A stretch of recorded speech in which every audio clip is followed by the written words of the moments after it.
Okay, Kramer's rule. If a system of n linear equations in the n variables x1, x2, all the way out to xn is equivalent to the matrix equation d of x equals b, and if the determinant does not equal 0, then its solutions are, in order to find the x1, we do the determinant of x1 over the determinant, and then x2 equals the determinant of x2 over determinant, and so on and so forth until we have an answer. So when D of x of I is the matrix obtained by replacing the ith column of D by the n by 1 matrix B.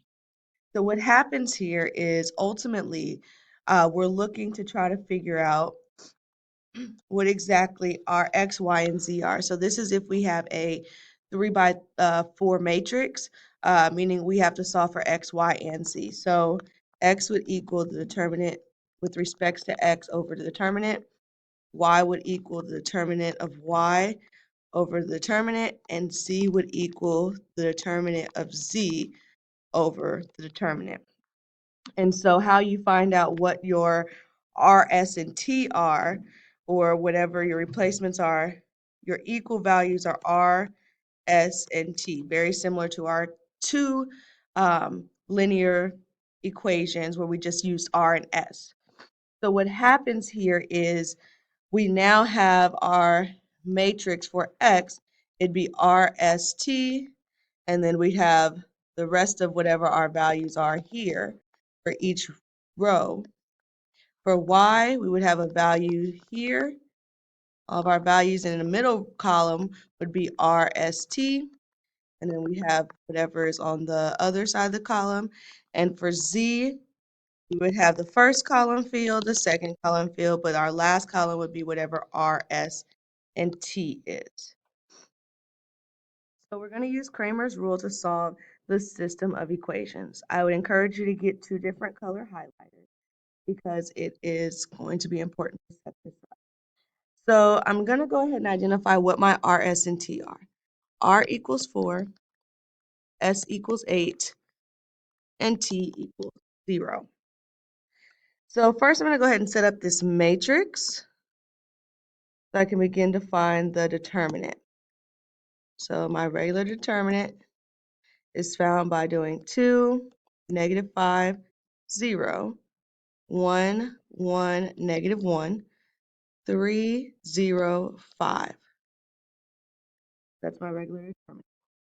In order to go ahead and do my regular determinant, again, I use the first 2 columns and write them outside here, 2, 1, 3, -5, 1, 0. Same way I did it last time. I'm going to highlight and start from the top.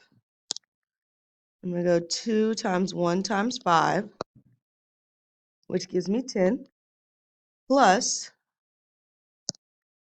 -5 times -1 times 3, which gives me a positive 15, so plus 15, plus 0 times 1 times 0, which is 0, minus the quantity going the other way. I'm going to start from the bottom, 3 times 1 times 0, which gives me 0, plus 0 times -1 times 2, which gives me 0, plus the last part, 5 times 1 times -5, which will give me a -25. So I have 25, the 2 negatives make a positive, so I have plus 25, which tells me my determinant is 50. So I'm kind of circle that. All right, so the first thing we want to do is go ahead and find D of X. So determinant with respect to X. Remember we replaced the first column with RST. So we have 4, 8, 0. The rest remains the same as -5, 1, 0, 0, -1, 5. We do the exact same thing that we did in the determinant. We use the first column on the outside. That's 480, negative 510. And then we go ahead and pick up our diagonal. So from the top, we have 4 times 1 times 5, which is 20,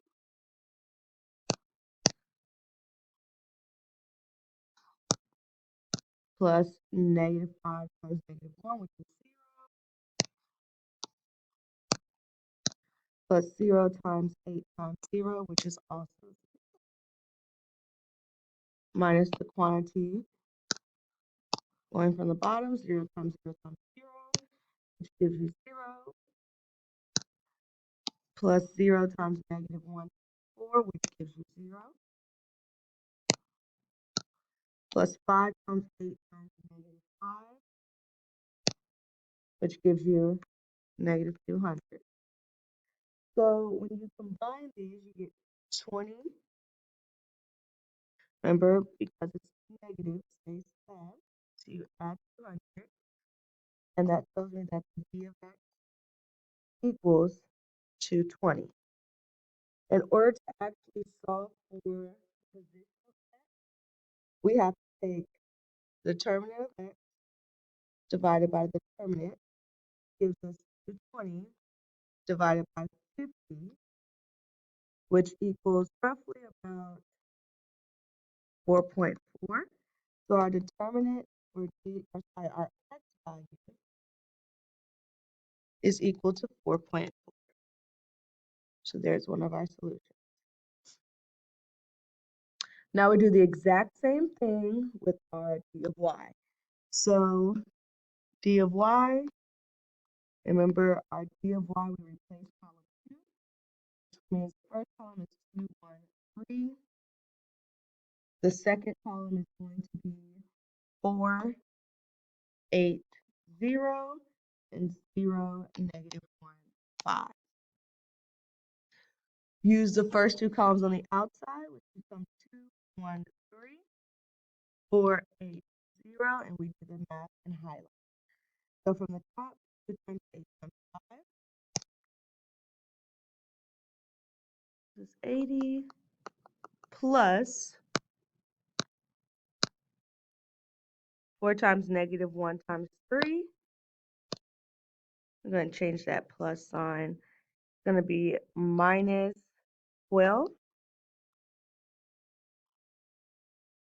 plus 0 times 1 times 0, which is just 0, minus the quantity, so the opposite direction. 3 times 8 times 0 gives us 0. 0 times negative 1 times 3 plus 0. And 5 times 1 times 4 gives us a positive 20.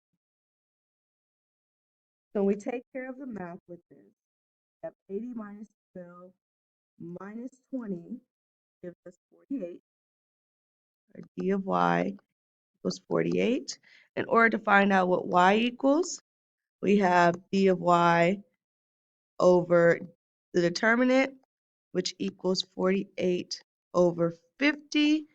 And if we go ahead and change that into a decimal, y is going to equal about 0.96.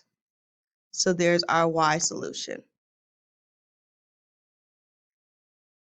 Our last part is to go ahead and identify what z is.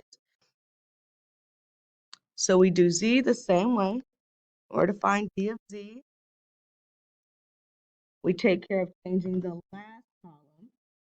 So we have 2, 1, 3, negative 5, 1, 0. And the last column should be our 4, 8. We choose the first two columns. We have 2, 1, 3, negative 5, 1, 0. And then we pick up our diagonals. So from the top, we have 0. Again from the top, we have negative 120.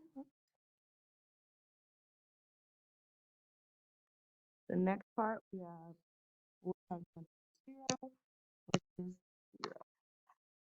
Minus the quantity, so the other direction. 3 times 1 is 4, which Here's 12. 0 times 8 times 2 is a plus 0. And 0 times 1 times -5 is a plus 0. We have negative 120 minus 12, which gives us negative 132. So our d of z equals negative 132, which in order to find z, we do d of z over the determinant equals negative 132 over 50. And then we simplify that, our z value is negative 2.6. So that means that your final solution, all the way up here, your final solution, I'll do your final solution in red. Your final solution should read 4.4, comma 0.96, comma negative 2.6. And that is your final answer.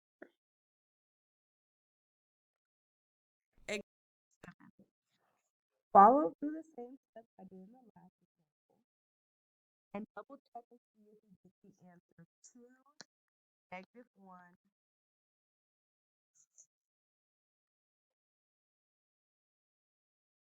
All right, so that's all I have for you. Your homework is in your OneNote. Remember, you have a test on Tuesday. See you guys.